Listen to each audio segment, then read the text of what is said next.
Welcome to English with سر طاہر۔ آج ایک اور اہم ٹاپک کے ساتھ کرٹیکل تھنکنگ اسکلز حاضر خدمت ہے۔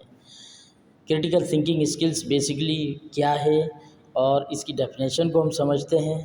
اور کرٹیکل تھنکنگ اسکلز کا مطلب یہ نہیں ہے کہ چیزوں کو کرٹیکلی سوچنا، تنقید کرنا۔ کرٹک کا مطلب اردو میں تنقید ہوتا ہے کہ لوگوں کے اوپر تنقید کرنا، ان کو کرٹیسائز کرنا۔ بیسیکلی کرٹیکل تھنکنگ اسکلز کا مطلب ہے ڈیٹیل میں سوچنا، ریشنلی سوچنا کسی چیز کے بارے میں۔ ہمارا جو برین ہے یا مائنڈ ہے ہمارا، وہ دو طریقوں سے سوچتا ہے۔ ایک تو والنٹری تھنکنگ ہے اور ایک انوالنٹری تھنکنگ ہے۔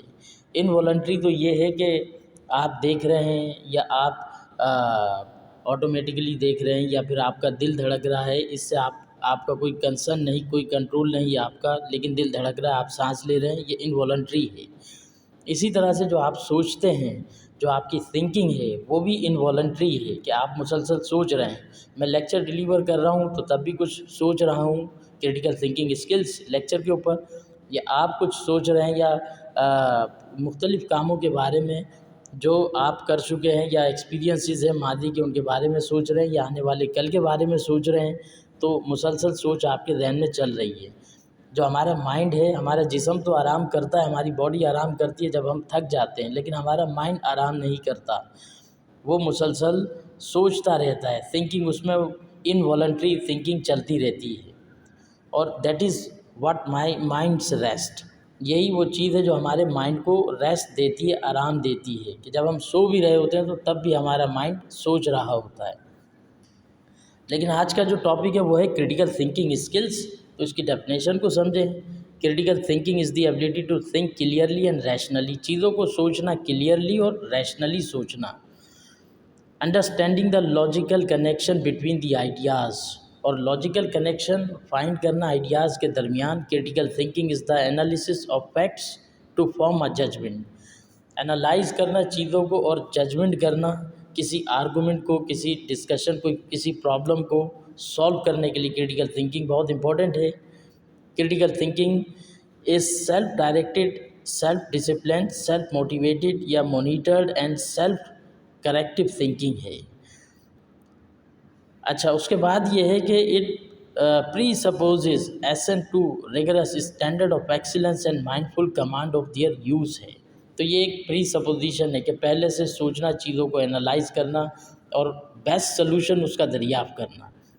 It entails effective communication and problem solving abilities as well as a commitment to overcome native egocentrism and sociocentrism, یعنی آپ کی پرسنل بائسز سے بالا تر ہو کے، ایگو سینٹریسزم سے بالا تر ہو کے یا سوشو سینٹریسزم سے بالا تر ہو کے، ذاتی تعصبات سے بالا تر ہو کے، حقائق پر مبنی کسی چیز کو کنکلوڈ کرنا ان ایڈوانس، ہر لحاظ سے اس کو سوچنا کہ جیسے اگر مثال کے طور پہ کسی نے آپ سے کہا کہ میں اپنا گھر بیچنا چاہتا ہوں، اس کی قیمت 20 لاکھ روپے ہے، لیکن مجھے پیسوں کی ضرورت ہے تو میں آپ کو 4 لاکھ میں دیتا ہوں۔ تو آپ نے کرٹیکلی تھنکنگ کیے بغیر، سوچے سمجھے بغیر، کیوں، کیا، کب، کہاں، کیسے، اور آپ نے اس پلاٹ کو پرچیز کر لیا اور بعد میں پچھتا رہے ہیں، کیوں؟ کیونکہ آپ نے کرٹیکلی سوچا نہیں تھا اس چیز کے بارے میں۔ تو چیزوں کو، مسئلوں کو، مسائل کو حل کرنا بائسز سے ہٹ کر، پرسنل بائسز سے ہٹ کر، ایگو سینٹریسزم اور سوشو سینٹریسزم سے بالا تر ہو کے جب آپ سوچتے ہیں تو وہ کرٹیکل تھنکنگ کہلاتی ہے۔ Some one with critical thinking skills can, وہ کیا کر سکتا ہے جو کرٹیکل تھنکنگ رکھتا ہے جو شخص؟ Understand the links between ideas ہے، determine the importance and relevance of arguments and ideas, recognise, build and appraise argument, اور وہ ریکگنائز کر سکتا ہے، اپریز کر سکتا ہے، آرگومنٹ کو آئیڈینٹیفائی کر سکتا ہے۔ انکنسسٹنس اینڈ ایررز ان ریزننگ، اگر کوئی ایرر آ رہے ہیں ریزننگ میں، لاجک میں، ریزن اور لاجک کا گیم ہے کرٹیکل تھنکنگ اسکلز، تو وہ آئیڈینٹیفائی کر سکتا ہے۔ Critical thinker approach problems in consistent and systematic way, reflect on the justification of their own assumption, beliefs and values, تو اپنی بلیفس اینڈ ویلیوز سے بالا تر ہو کے بھی وہ سوچتا ہے۔ وہ اپنے ٹریڈیشنل لائف اسٹائل سے، کہ یہ ہم شروع سے سنتے آ رہے ہیں، اپنی پرسنل فیلنگس آپ کی کچھ نہیں ہوتی، آپ کے ویلیوز، وہ تمام چیزیں سب اپنی جگہ، لیکن کریٹیکل تھنکنگ چیزوں کو باریک بینی سے سوچنا ہے. The skill we need for critical thinking. تو کیا کیا اسکلز ہو سکتی ہیں آپ کی کریٹیکل تھنکنگ کے لیے؟ کہ think about a topic or issue in an objective and critical way. ایک تو سبجیکٹیو ہوتا ہے کہ آپ پرسنل بائسز آ جاتے ہیں، آبجیکٹیو آپ سائنٹیفکلی سوچ رہے ہیں ریزن اور لاجک کے مطابق. Identify the different argument there are in relation to a particular issue. کسی خاص ایشو پہ آپ اس کو آئیڈینٹیفائی کرتے ہیں ڈفرنٹ آرگومنٹس کو. Evaluate a point of view to determine how strong اور ویلڈ اٹ از. پھر آپ اس کو ایویلویٹ کرتے ہیں کہ کتنی اسٹرانگ ہے وہ. Recognize any weakness and negative points. تو ویکنیسز ہو گئی، نیگیٹو پوائنٹس ہو گئے، آپ ان کو ریکگنائز کرتے ہیں that there are in the evidence or argument. Notice what implications there might be behind a statement or argument. کہ اس کا نتیجہ، اس کا کنکلوژن، امپلیکیشنس کیا ہو سکتی ہیں. تو اس میں تمام سوال آ جاتے ہیں آرگومنٹ میں کہ what, where, why, when, how, which. Provide structured reasoning. تو اسٹرکچر ریزننگ دیتا ہے جو کریٹیکل تھنکر ہوتا ہے. And support for an argument that we wish to make. اب اگر آپ اس کو مختصر اردو میں اگر ہم اسے سمجھیں کہ کریٹیکل تھنکنگ اسکلز کے بارے میں، تو تنقیدی سوچ کیا ہے، تو ہم اس کو سمرائز کرتے ہیں. تنقیدی سوچ کیا ہے؟ اس کا تعلق غور و فکر اور سوالات اٹھانے سے ہے. درست سوالات، ایسے سوالات جن کی مدد سے پیش کیے گئے دعووں اور دلائل کو پرکھ سکیں. اپنی زندگی میں تنقیدی سوچ کو عمل میں لانے سے آپ شواہدات کو پرکھ سکتے ہیں، دلائل کو تول سکتے ہیں اور ایک بہترین طرز فکر اپنا سکتے ہیں، تاکہ آپ کسی بھی صورتحال کے مطابق خود کو ڈھالتے ہوئے اس کا اچھے انداز میں سامنا کر سکیں.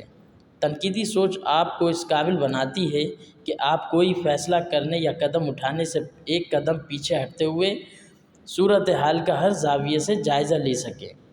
یعنی آپ اہم نکات کی نشاندہی کرتے ہوئے معلومات کے ذرائع کا تجزیہ اور تمام میسر سہولتوں کو ویسے ہی پرکھتے ہوئے جیسے قانون کی عدالت میں ججز تمام شواہدات کا جائزہ لیتے ہیں.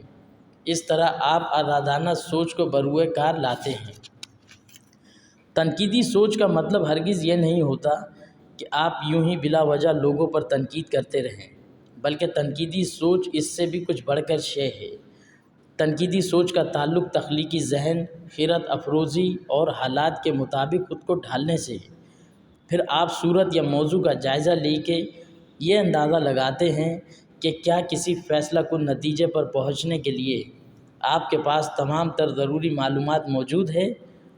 تنقیدی سوچ رکھنے کا مقصد اپنا ایک موقف اختیار کرنا ہے، اور یہ کوئی آسان کام نہیں ہے کہ آپ اپنے گھر بار اور قریبی دوستوں کی رائے یا مختلف عقائد یا نظریات کا اثر نہ لیں. تاہم اپنے سوچنے کی صلاحیت کو استعمال کرنا اور اپنی ذاتی رائے اور نتائج تک پہنچنا آپ کو زیادہ بااعتماد اور حوصلہ مند بناتا ہے. تنقیدی سوچ کا تعلق دریافت کے عمل کے دوران ابھرنے والے جوش اور تحیر سے ہی ہے، جس میں انسان محض نئی باتیں ہی نہیں سیکھتا بلکہ ساتھ ساتھ دلائل کی جانچ پڑتال کرتا ہے، تاکہ وہ یہ معلوم کر سکے کہ ان میں کون سے دلائل مضبوط ہیں اور کون سے کمزور. تنقیدی سوچ کو اپنا شعار بنانے سے آپ ایک بہتر سے بہترین انداز فکر اپنا سکتے ہیں. Thank you for watching.